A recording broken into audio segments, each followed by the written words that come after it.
चंद्र प्रकाश जी, अक्षय जी, मानुषी जी, और आज सबसे पहले पृथ्वीराज फिल्म देखने वाले मेरे साथ इस सभागार में बैठे हुए सभी लोगों, फिल्मांकन, डायरेक्शन, आर्ट डायरेक्शन और कलाकारों के एक्शन के बारे में मैं थोड़ा बाद में बात करूंगा, परंतु इस फिल्म के बारे में मैं जरूर बात करना चाहता हूं। मैं इतिहास का विद्यार्थी हूं। भारत के इतिहास को बहुत बारीकी से मैंने पढ़ा भी है, महसूस भी किया है। पृथ्वीराज रासो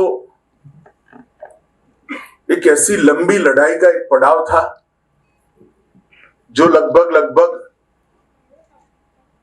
25 सितंबर 1025 से लेकर 15 अगस्त 1947 तक चली।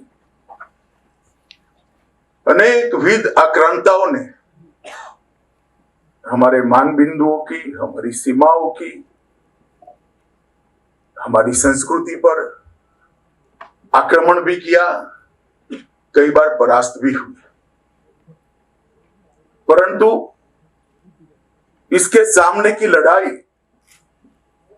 हिंदुस्तान की धरती ने कभी खत्म नहीं की।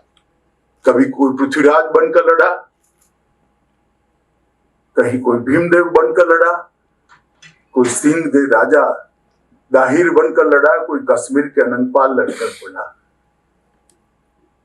ये सब ने लड़ते लड़ते सालों के सांस्कृतिक प्रवाह को, जो हमने बनाकर विश्व की श्रेष्ठ संस्कृति यहां पर हमने बनाई थी, उसका संरक्षण भी किया, संवर्धन भी किया। और जो आक्रांता विश्व भर में कभी पराजित नहीं हुए थे, उन्होंने स्वयं स्वीकार किया कि हम गंगा जमुना के मुहाने पे आकर डूब गए, वो हमें परास्त नहीं कर पाए। कई बार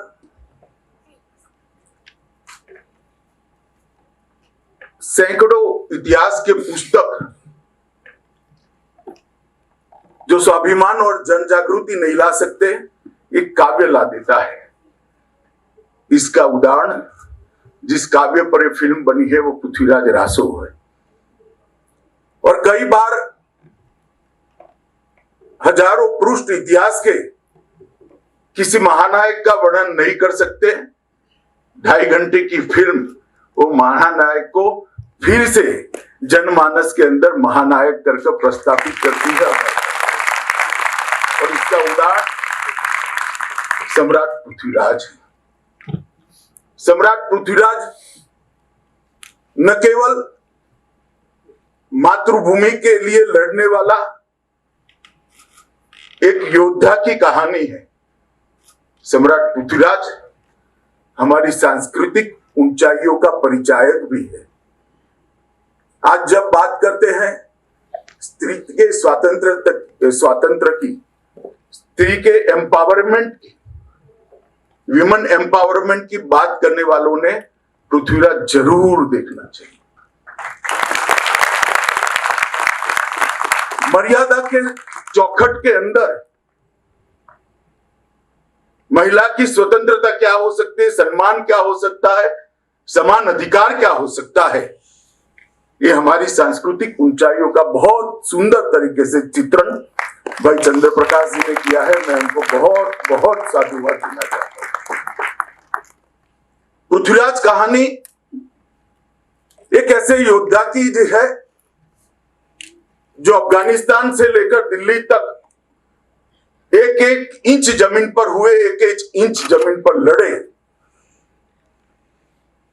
900 साल, 1000 साल की लड़ाई व्यर्थ नहीं गई है। सन 47 में हम स्वतंत्र हुए और मैं निश्चित रूप से कह सकता हूं कि 2014 से जो सांस्कृतिक पुनर्जागरण का एक युग भारत के अंदर शुरू हुआ है, वो फिर से एक बार भारत को उस ऊंचाइयों तक ले जाएगा जहां पर हम कभी थे। अनेक विध कठिनाइयों के पार करते हुए भारत का गौरव, भारत की महानता, भारत की संस्कृति और हमारा स्वधर्म आज फिर से एक बार उस रास्ते पर चल पड़ा है जो सालों पहले हम पूरी दुनिया को रास्ता दिखाते थे। फिल्म की कथा कितनी भी ताकतवर क्यों न हो, अगर उसका दिग्दर्शक इसके अंदर प्राण नहीं पुरता है तो फिल्म कभी भी कथानायक के साथ न्याय नहीं करती है। और अगर इसके अभिनेता अभिनेत्री वो पात्र को अपने अंदर जीवित नहीं करते हैं तो वो कथानायक के साथ अन्याय करते हैं, कथानायक को जीवित नहीं करते हैं, कथानायक को अमर नहीं बना सकते। मैं बिल्कुल मन से किसी भी दबाव के बगैर कह रहा हूं, भाई चंद्र प्रकाश जी ने इस फिल्म को, पृथ्वीराज को हूबहू फिर से पुनर्जीवित करने का काम किया है और पूरे भारत के अंदर इससे चेतना की जागृति होगी, हमारी सांस्कृतिक ऊंचाइयों की स्मृति फिर से हम एक बार देख पाएंगे। अक्षय कुमार और मानुषी ने भी दो महान पात्र जिन्होंने भारत के गौरव के लिए, भारत की आत्म सम्मान के लिए, स्वधर्म के रक्षण के लिए अपने प्राण का बलिदान दिया था, उनको आत्मसात कर बहुत अच्छे तरीके से उनको पुनर्जीवित कर दिया। सिर्फ एक्टिंग करने से कोई पात्र और ऐसे महानायक का, ऐसी महानायिका का पात्र पुनर्जीवित नहीं होता है। एक्टिंग शब्द बहुत छोटा पड़ जाता है। जब इसको आप जीने लगते हो तभी इस प्रकार का कथा पर से इस प्रकार की फिल्म तैयार हो सकती है और दोनों कलाकारों ने इसके अंदर चांद डालने का काम किया है। मैं विशेष बधाई देना चाहूंगा।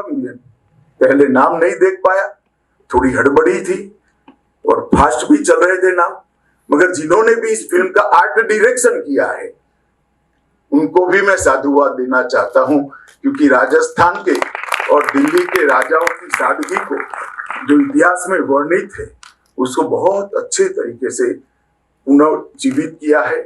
उस समय के, उस कालखंड के शस्त्र, परिवेश, सेनाओं के कुटीर से लेकर सेनाओं के रखरखाव की स्थिति, सभी उस समय का फिर से पुनर्जीवित हुआ है।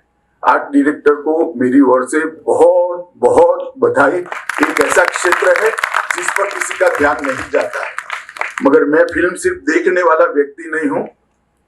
हमारे गुजरात में एक शब्द है माणू। माणू मतलब इसको अपनी दिल की गहराइयों से अनुभूति करना, इसको माणू कहते हैं। मैं फिल्म को सिर्फ देखने वाला व्यक्ति नहीं हूं, इसकी अनुभूति करने वाला व्यक्ति हूं। आर्ट डायरेक्टर को मेरी बहुत बहुत बधाई और आपकी पूरी टीम को मैं कहना चाहता हूं कि फिल्म पूरे देश भर के अंदर फिर से एक बार आत्मगौरव, राष्ट्रभक्ति और स्वधर्म के प्रति अपने अभिमान को फिर से जागरूक करेगी। इसमें मेरे मन में कोई संशय नहीं है। मैं अक्षय भाई को भी बहुत बहुत धन्यवाद कहना चाहता हूँ। 13 साल के बाद मैं मेरे परिवार के साथ फिल्म देख रहा हूँ, तो उन्होंने मुझे मौका दिया 13 साल के बाद और गुजरात देखने का मौका दिया।